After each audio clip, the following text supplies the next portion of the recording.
Okay, the subject that was chosen for tonight's discussion is the question of what we call triage. Triage is the problem of deciding whom you will save when you cannot save everyone, right? You're in a situation of threat to life.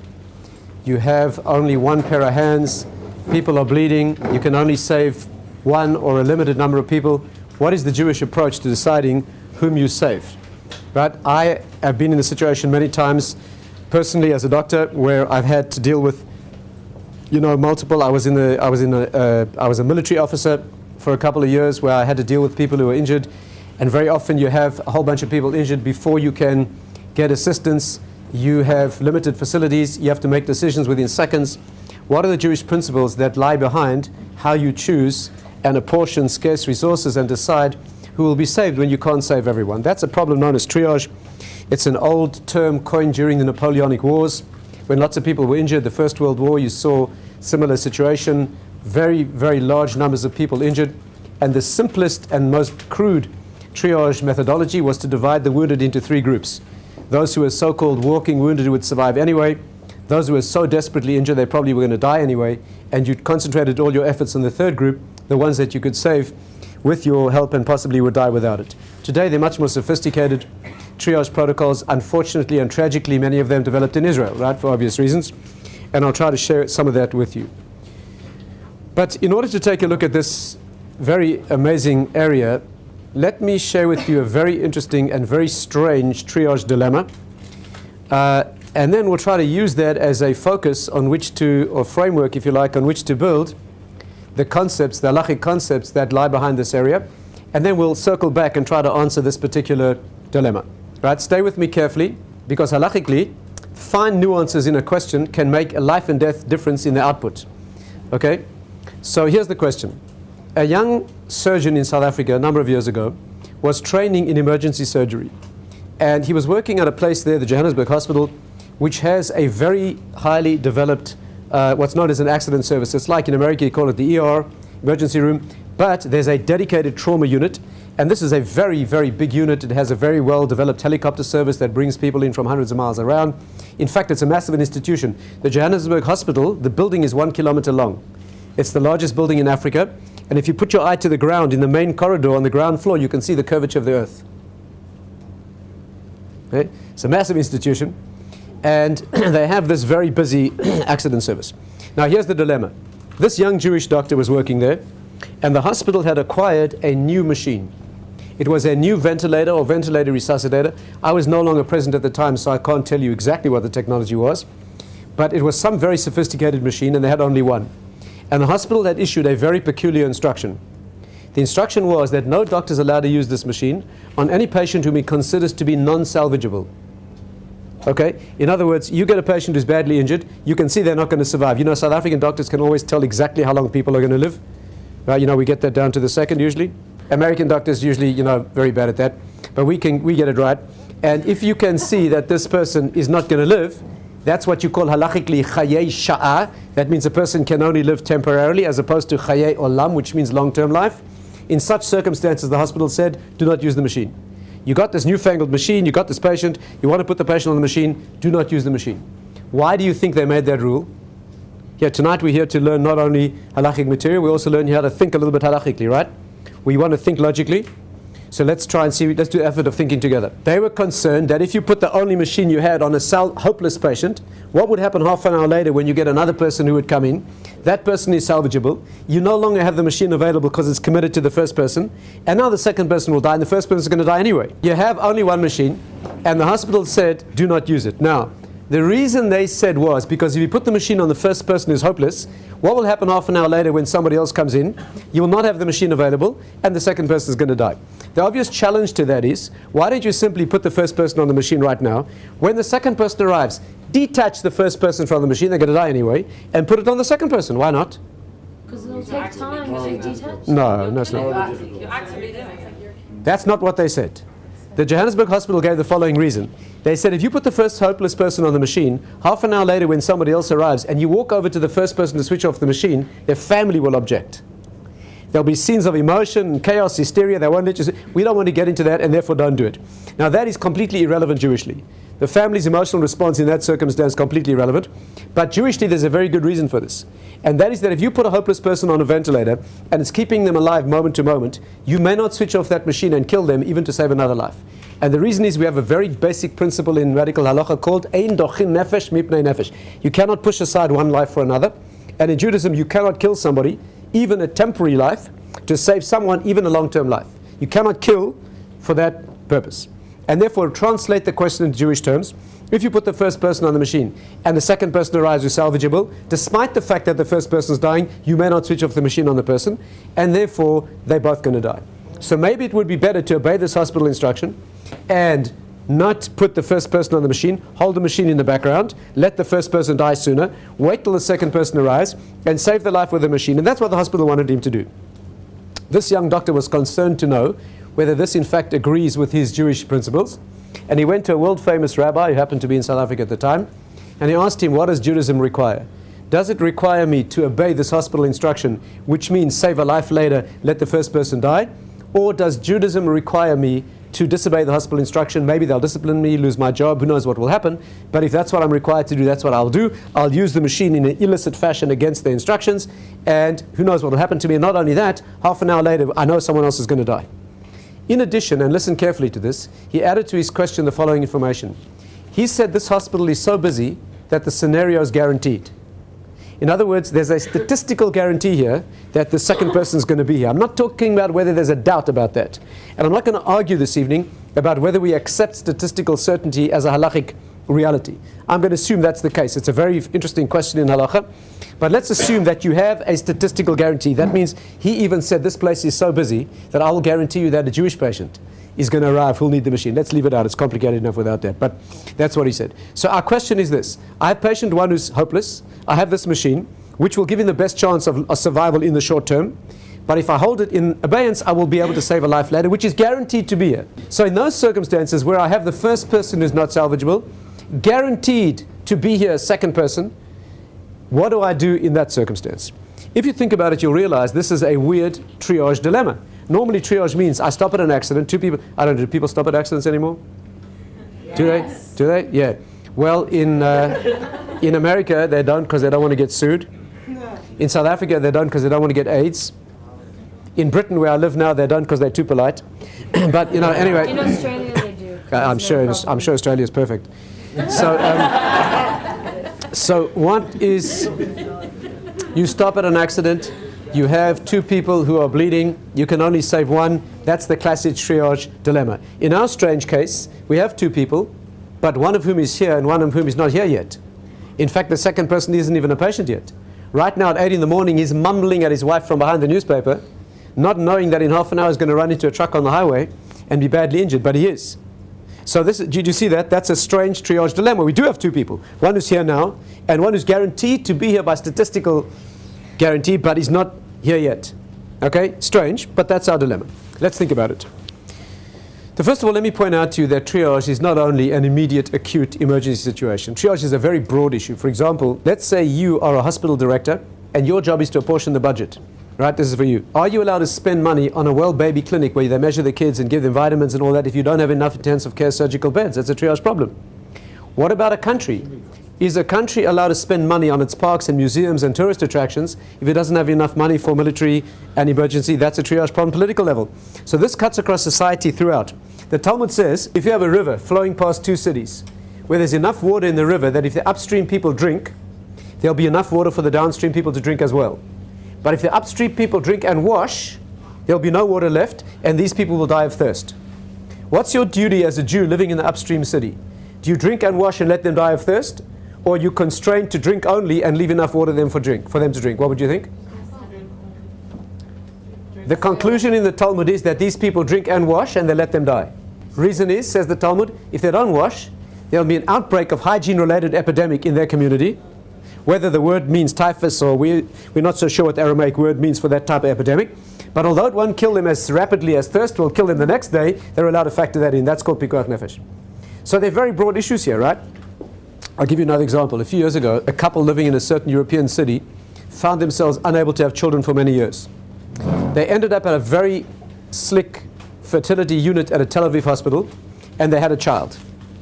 This couple happens to be exceptionally wealthy, and the father, in his joy, made a massive donation to the hospital on condition that it's only allowed to be used to help other people have children. But this was an Israeli situation. I don't have to tell you, Israelis often have their own quite definite opinions about things. And the hospital director said, I'm not taking your money for that. It's immoral of you. It's immoral of you to pay for people to have children when I've got dying people who need to be treated. I've got people in my hospital who are dying, and you want to spend your money on helping new people come into the world. That's immoral. I'm not taking your money. So the man said, fine, I'm not giving it. And they had a big argument about it. Instead of just taking the money. You know, it reminds me, in the last generation was a rabbi called the Ponovich Erov.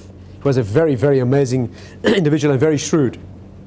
And this rabbi had a friend who was Jewishly, he was extremely wealthy and extremely generous, but he was a little Jewishly challenged. This man promised the rabbi enough money to build an entire yeshiva on condition that the students would not have to wear these.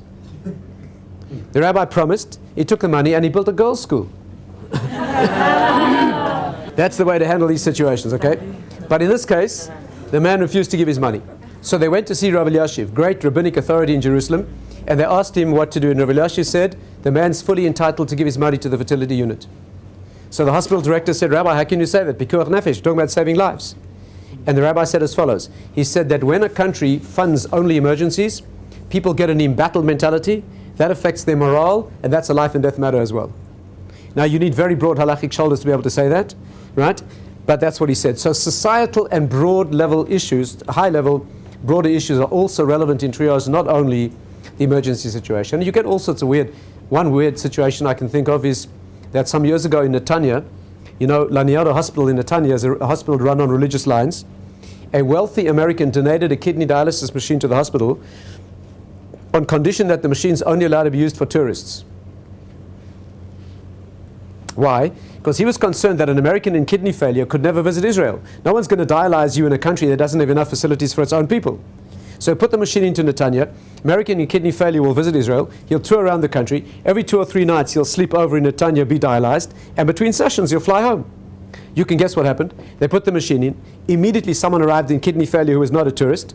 They went to the Rabbi in charge of the hospital, Klausenberg Rabbi. He said, Pikuach nefesh, use the machine. Now it's used fully, all the time.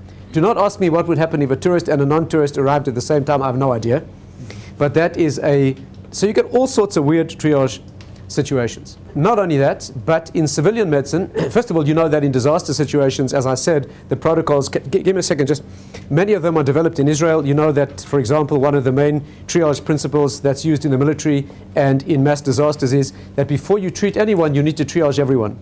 So you come upon a disaster scene, you got 20 people injured, you have to rapidly assess everybody before you treat anyone. And there's a special color coding you use. A black tag means a person's dead, red means something else, yellow means something else. It's a whole organized system. Does not always accord with Jewish law. Now, for example, let's say you're treating people as a young lady doctor in Tel Aviv. She arrived at a terrorist attack. She rapidly tried to assess everybody, and she came across a 7-year-old child bleeding badly from the neck. She put a finger on the bleed and stopped the bleeding, and now what's she supposed to do? Takes a finger off to check everybody else, the kid will die. According to most triage protocols, that's what you have to do, because there may be 10 other people dying. But in Judaism, you can't do that. You can't cause this person to die now, even if you may find others. And the reason is, this is called a vadai, and the others are called a safek. This is a certainty, the others are doubtful. And therefore, you'd have to stop here right now. There would be exceptions in the military situation. Right, I'll give you an example. I heard from a certain Israeli doctor. I was at a meeting of Israeli doctors. One of us told us about a friend of his who is a senior Israeli army surgeon who was sent into Lebanon with a group of Israeli soldiers, and he had with him one paramedic. So a very senior doctor, a paramedic, and a whole bunch of soldiers. After they crossed the border, one of the soldiers was very badly injured. And this doctor said, completely secular doctor, talking about a Chiloni, totally secular Israeli doctor, he said this soldier was so badly injured that he was confident that if he had a helicopter, radioed for a helicopter and had him flown back to Haifa, the soldier would almost certainly survive, but only if he went with him in the helicopter. But to do that, he have to leave the other soldiers without a doctor.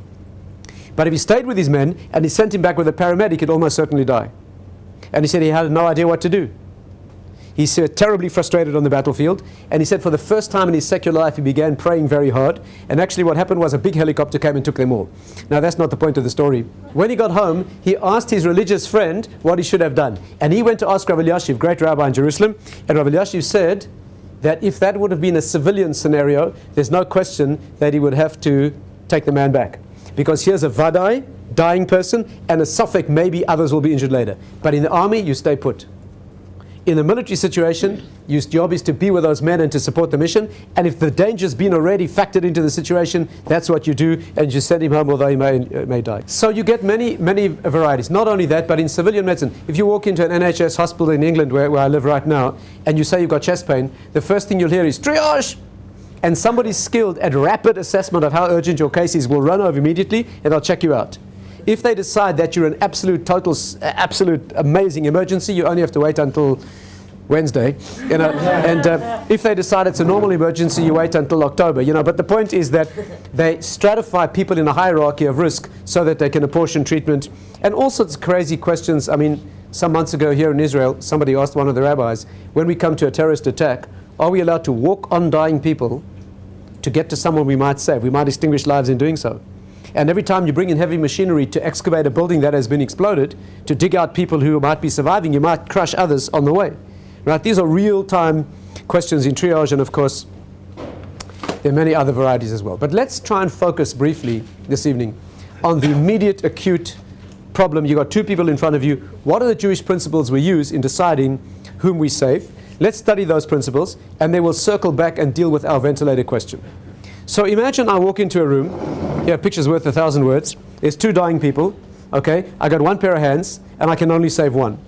What would you look at first as a differential between the two people? What would you look at in order to decide whom you would save? Age.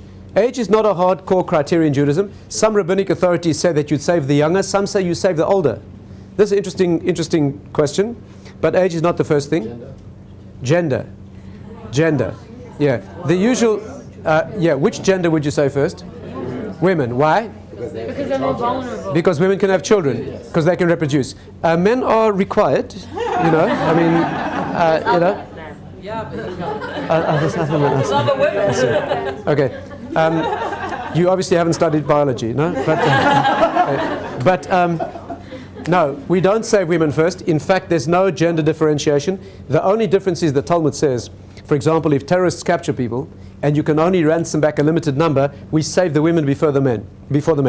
But the reason is because they're almost certain to be sexually interfered with, which will not happen to the men, and because of differential suffering, you would save the women. The Code of Jewish Law says that if the terrorists are homosexuals, you have to save the men first, because that's a greater indignity. Right? So therefore, it's not a question of whose life is worth more, it's a question of differential suffering, but in terms of value of life, we would not save men or women first. Any other differentials? The Americans always say, who's got insurance? Who's got insurance? That's not right. What else would you use to differentiate? Current medical condition. Let's say the current medical condition is exactly the same. What else would you look at? Yeah. Where they are in relation to you. Yes. Probably the most basic of all criterion is, you save the one who's closest to you. If I walk into the room from here, I have to save this person first. What's the reason? If you walk past the first person, then they'll No. It was be closer. sure that they're going to. Why? Why do you save the one who's closer first? Because then it's like you're walking past them. Why can you not walk past the closer person? You're killing or basically killing a No, you're person not. because you're walking. No, you're not. How am I killing? No. But here's the first one. First couple steps. The reason is like this. Yeah, that may be how they do it in Australia, yeah? You can move that person out of the way and then get other people in there. No. You say, I'll tell you the reason. The reason's this. There's a principle in halacha called Ein ma'avirin ala mitzvot. You're not allowed to bypass a mitzvah. In other words, as you approach these two people, right now incumbent on you is a life-saving mitzvah of pikuach nefesh, saving life. You cannot walk past that to an equivalent, more distant mitzvah. Very important principle in halacha. That's called Ein ma'avirin ala mitzvot. You cannot bypass a mitzvah. So when you've got two equivalent mitzvahs and one is closer, you can't walk past it. Okay, now, just one second. What if I walk in from here? They're equidistant. One's my brother, one's a stranger. Who do you say first? Your brother, right? Same thing. Why? Because your mother will be upset? Why do you save your brother first? Personal relationship. So why do you save the person you have a personal relationship with first? There are lots of brothers that the brothers don't care about. There's lots of relatives that, yeah. The other fellow's somebody else's brother. Distracted if you don't save your brother. And what if this is a brother you don't especially like? You have an obligation to your family. Why? Why do you have obligation to your family first? Because you're of the same people. Because the Torah says, "Mibsarcha al titalem," do not ignore your flesh. So there's a verse in the Torah that says that you have an obligation to a relative. Just stay with me. This law, by the way, is the reason you have to give charity to relations before strangers. Your parents come first, after that grandparents. Interesting hierarchy of priority. But you have to give charity to people that are related to you. You also have to give to a friend or a neighbor before a stranger. You also have to give people in your city before people in more distant cities. You have devolving layers of concentric layers of responsibility. And Jews living in a particular city have to give Jewish causes, Jewish and non-Jewish causes, in their city before more distant, except for Jerusalem. Wherever you live, you can prioritize Yerushalayim equivalent to your city, because notionally we all live in Yerushalayim. And many halachic authorities say anywhere in Israel as well. And that's notionally where you live, but certainly your own community comes first. And therefore, you have an obligation to treat family before strangers. Now, stay with me. Here's a chance to use your black belt halachic thinking. What's the next dilemma I'm going to put to you? Come on, what's the next question? Now, before you put your foot in it, use logic. Come on, what's the next essential question here? Make my day. Two family members. Two family members? No, not logical. Two strangers? Not logical. Yeah. Shh. A family member and your husband or wife. A family member or husband or wife. Who would you say first? Husband. Yeah, halachically, husband and wife are considered the same person. Right. Husband are not considered relatives. They're considered the same person. A Jewish husband has to pay for his wife's all her medical needs, all her fines, her burial expenses. He has to ransom her from captivity if she's captured by terrorists, assuming he didn't hire the terrorists in the first place to capture her. You're not being logical, okay? Come on, I want logic here. Yeah. What if the two people were equidistant from you? No, that's not logical. You're not being logical. If you're... Mom, Would you pick your husband or wife over your children? That's an interesting question. Probably yes. Could be. But that's not the question. Come on, what's the next question? Call emergency services. Hey, I'm the emergency service right now. Yeah. Like your rabbi or your... That's not logical. what if your family member, you had to bypass it? Excellent, of course. The question is this. What happens if I walk in from here, the first person is closer, and the furthest my brother? Yeah, we have two principles. Proximity is the first criterion. The second criterion, relationship. Which priority takes priority? Isn't that the logical next question? You look after your own. Isn't that the logical next question, even if you're Australian? Yeah. And therefore, we are learning to think halachically, logically, okay? Criteria number one, proximity. Do not bypass a mitzvah. Criteria number two, who's related to me? Which priority takes priority? Yes. In fact, it's one of the rare halachic situations where you walk past the closer person and you treat your brother. Okay, that's what you do. For homework, why? This is a black belt halachic question. Both of these have Torah derivations. Do not bypass a mitzvah is derived from the Torah. Do not ignore your flesh is derived from the Torah. So how come you prioritize your relationship over proximity? This takes a little time to think about. Think about it. Okay? This is worth a lot of thought, and for every correct answer, Jackie's going to buy you a whiskey. Cocaine, whatever you're into these days. That's an interesting question. Why do we bypass the closer mitzvah to prioritize the criterion of relationship? Okay, now, next one. I walk in from here. They're both equidistant. They're both equally related to me. One is terminal and one is salvageable. This one is called Chayei Sha'ah. This one is called Chayei Olam. Namely, is that clear? This person has got cancer. They're going to live for 3 months or 6 months. Halachically, life less than a year is called terminally ill, without going into derivation for that. Chayei Sha'ah means the person will live for less than a year. So this person's got a terrible disease. They're going to die in 6 months' time. This person's perfectly healthy. Right now, they've been disastrously injured. They're both bleeding to death. If I save this person, he will live in the long term. If I save this person, he will die in 3 months' time from his disease. Which one do I save? This is a no-brainer, right? You save the long-term life. What happens if I walk in from here? The first person is a Chayei Sha'ah. This person can live for 6 months. There's no question you have to save a person for 6 months, right? Halachically, you break Shabbat to save a person for 1 extra second of life, even if he's unconscious. So no question that I have to save this person. But if I walk past him, I will save a person who will live in the long term. What do? No. You walk. Listen carefully. You walk past the closer person, and you save the person who's more distant, provided the first person's not conscious. If the first person's conscious, you do not walk past him. Why? Because if he's aware, he will. Why can you not walk past somebody who's aware? Because he'll feel abandoned and hopeless, and therefore die sooner. Because a person's emotional status is very relevant to their survival. Any experienced doctor knows that. And therefore, feelings of abandonment, hopelessness, pain, anguish, despair, depression, those are additive, tangible, lethal factors in Judaism. And so if he's aware, you cannot walk past him. But if he's unconscious or unaware, you walk past the non-salvageable person and you save the salvageable person. Everything we're discussing tonight, here comes the key. Notice what's happening. I'm walking past a person whom I have an obligation to save, correct? This person, I have an obligation to save him, even though he's only going to live for 6 months. But I'm bypassing him. Why? Because I have a prior life-saving mitzvah. And here comes the rule. Whenever you break a Torah mitzvah, you desecrate the Shabbos, you eat unkosher food, you eat on Yom Kippur, you break any Torah law to save a life, there's one criterion that needs to be satisfied. And that is that the life you're trying to save must be here now. That's called a choleh lefanenu. In other words, to break a Torah law for knowledge that may save lives in the future, you're not allowed to do that. It's below the red line. Right, for example, can you break Shabbat to save life? Yeah. Can you eat unkosher food to save life? Can you eat on Yom Kippur to save life? But show me the life. There's got to be a person here now. For example, give an example. In Judaism, you cannot dissect a dead body, right? No autopsy is allowed. 3 potential Torah prohibitions in desecrating a body. Many rabbinic authorities say it applies to Jews and non-Jews because the human body is formed in the divine image, not specifically a Jewish thing. You cannot dissect the human body. 3 potential Torah prohibitions. Can you dissect the human body to save life? Yeah. Yes.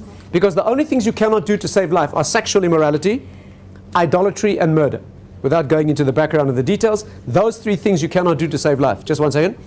But desecrating a human body is not one of those things, right? Desecrating a body is not murder. The guy's dead. It's not idolatry unless you're very strange. It's not sexual immorality unless you're very kinky, right? And therefore, right, you are dissecting. You work in a hospital, you have a patient in your ward who's got a weird disease. He's got yellow squares all over his body and he's flashing like a neon light, right? You don't even see that in Chile, do you?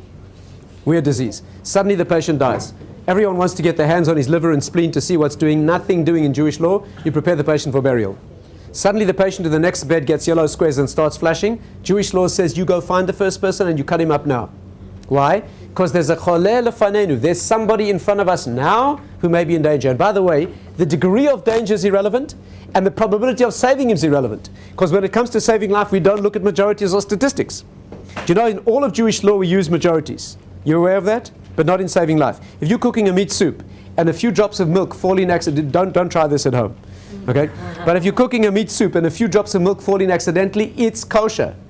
If you throw it out because you think you're being religious, you're guilty of wasting.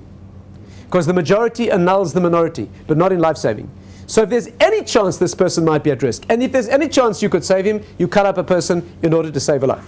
And therefore we're breaking Torah law in order to save life, provided that the life is here now. That's called a choleh lefanenu. Is this clear, that principle? Yeah. Okay, now listen carefully. What is the meaning of lefanenu? One of the great halachic authorities who writes about this, Rabbi Yehuda, he makes it plain that lefanenu does not mean the same room or the same hospital or the same city. It means a real, identified, extant individual. For example, in virtually every Western country today, organ transplantation is done by a computerized national matching list.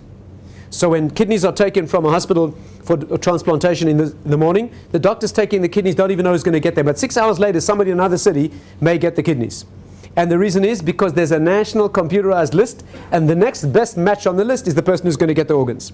Even though they may not be in the same city, I don't even know his name. But that is called lefanenu. Is that clear? In military situations, again, it's different. In Israel, for example, all halachic authorities allow the harvesting and freezing of skin and bone, right? In other words, people can donate skin, bone, corneas of eyes to be banked and frozen because soldiers may need them if they get burned or injured. And although there's no one burnt or injured now, because there's a real and present danger in a country facing a military threat, that's good enough, right? And to take bone and skin, of course, you can wait until the person is dead, not like taking a heart. There's no problem with that. So you need a real and present danger, or you need a person present. That is the red line halachically. And that's called lefanenu. I'll give you an extreme example. I think we mentioned this the other night, but I'll repeat it again. 1986, a baby was born with heart disease in California.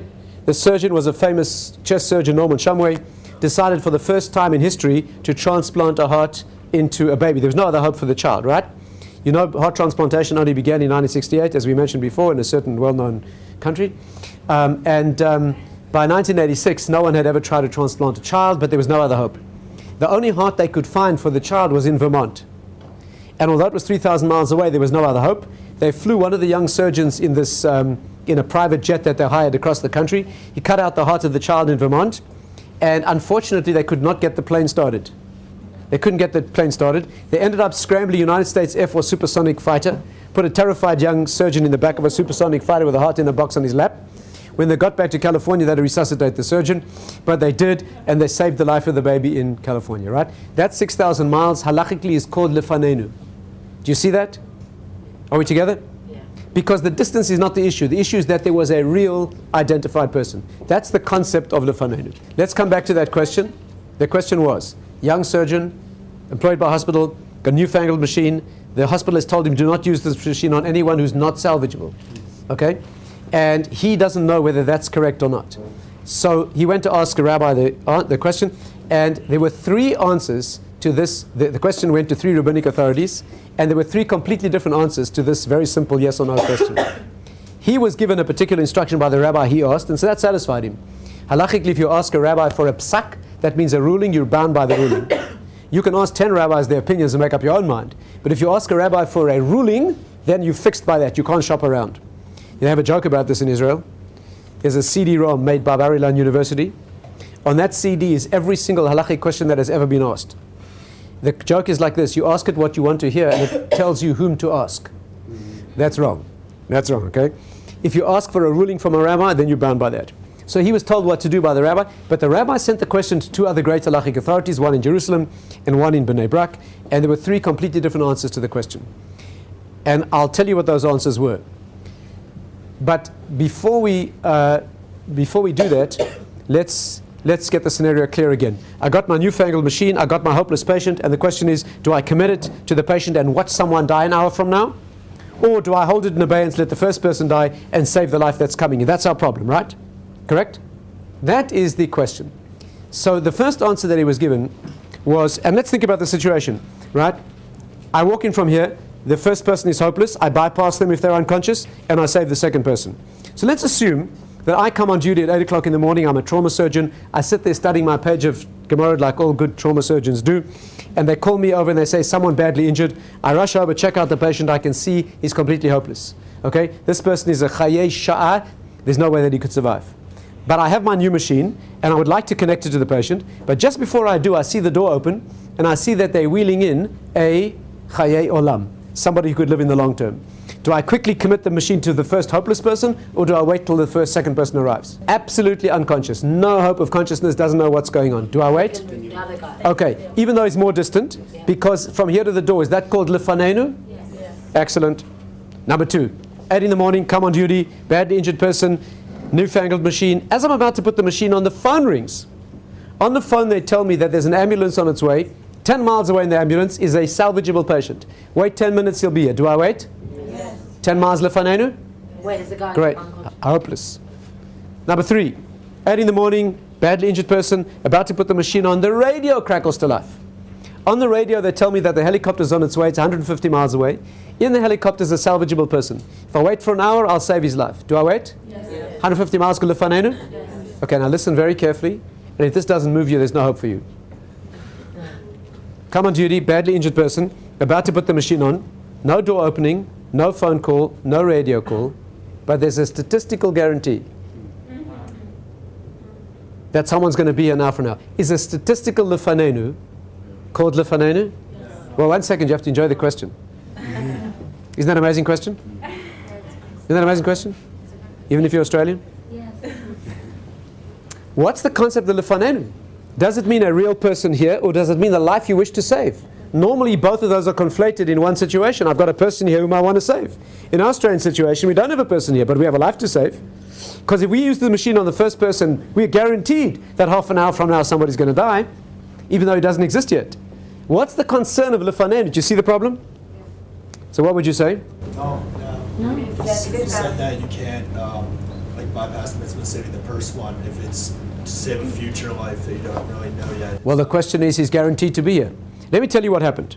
The first rabbi asked the question, said to this young doctor, the hospital's correct. In my opinion, don't use the machine. let the first person die, do whatever you can for him, save the life. That's coming second. That's called lefanenu. And of course he was told that, don't have to lose your job. That's what he did. Second opinion was, I don't call that lefanenu. You treat the first person now. What will happen now from now you have to do. And the third opinion was very interesting. And listen carefully. It sounds weird, but listen well. The third opinion was a famous rabbi in Bnei Brak, Rav Zilberstein, Rav Lavshi's son-in-law. He said they're both wrong. And here's what you do. You take your newfangled machine and you attach to it a clock and a bell. And as soon as the first person arrives, right away you set the machine running and you switch on the timer. The machine runs for half an hour, rings a bell to warn you that it's going to switch off, and it switches off. You rush over and switch it on again. Machine works for another half hour, warns you, switches off, you switch it on again. You keep doing that till the second person arrives. When the second person arrives, you wait till the machine switches off, and instead of switching it on the first person, you switch it on the second. Now, whether the Johannesburg hospital would like Shabbat clocks on its ventilators, I don't know. But amazing as that suggestion was, it's about to happen. Hadassah Hospital and Shaarei Tzedek have just built a machine like that. And the reason is very interesting. Listen carefully. Because at first glance, this sounds like a cowardly way to switch off machines on people because you're not prepared to switch them off yourself. And that's not the logic. So listen very carefully. This has very extreme right-wing halachic approval. And the Knesset has approved it. In fact, they are waiting now for Knesset subcommittee insurance approval. And they're about to run a human trial. They've now got the machine working successfully on models. And they're about to go human. But the logic is important to understand, and it's this. Here's the drama and here's the tragedy. In every hospital in the world today, people working in intensive care have the following dilemma. And I've been in the situation myself, and it's absolutely nightmarish. You get a person in your hospital in respiratory failure. They've got swine flu or some disease of their lungs, and they need ventilation urgently.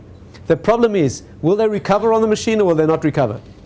Your worst fear is putting a person like that onto a machine that will not recover. Because you'll have them on the machine for 3 months and then they'll die anyway. And during that time, lots of other people will not be saved because the machine's not available. And you don't have enough machines. So what do? We try our best to assess the patients and only accept the ones that look like they'll recover. And you cannot do that accurately. So lots of people are sent home to die because we don't think they're going to recover. And without question, many people who could have recovered are dying. How do people sleep at night making those decisions? So here's the solution. Don't do that. Have all ICU ventilators on timed cutoffs. I was at Mount Sinai Hospital in New York recently. I gave a talk to the ethics committee there. They told me they're about to put all their ICU ventilators onto timed cutoffs.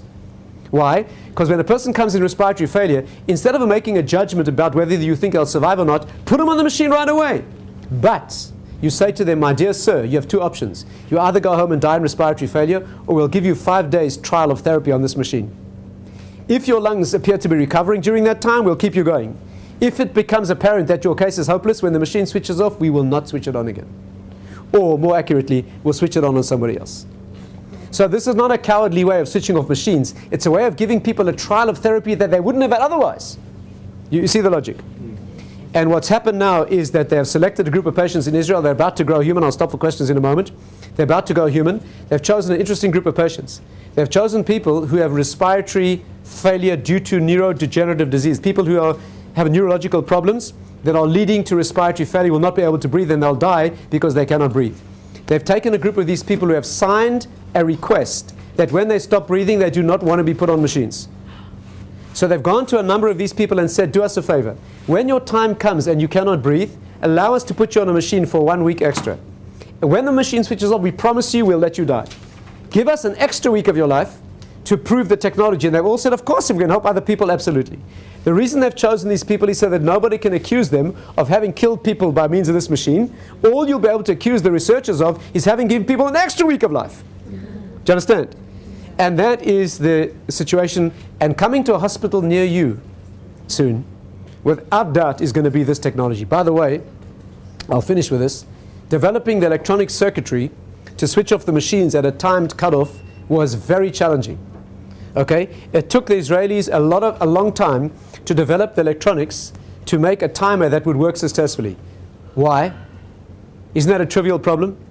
Go to your local hardware store, get a timer that you stick in the socket, put your machine in, and it'll work, switch off. What's the problem? That if you switch off the current to an ICU ventilator, it refuses to switch off. It goes crazy. It starts alarming and bleeping and squawking. It's like backup batteries. They do not switch off. They're designed not to fail. So you've got to design a circuit that will cut the power and switch off the machine, but not override the alarms and the backups when it shouldn't. That's a life and death problem. Now they're confident they've got the electronics reliable enough that will switch off the machines when they want them to, but will not defeat the backups and alarms, and they're about to run a human trial. And I have no doubt that this is going to become the standard technology, and the reason is to solve the problem of inadequate machines. We will use pre-timed cutoffs, and we'll use them for trials of therapy.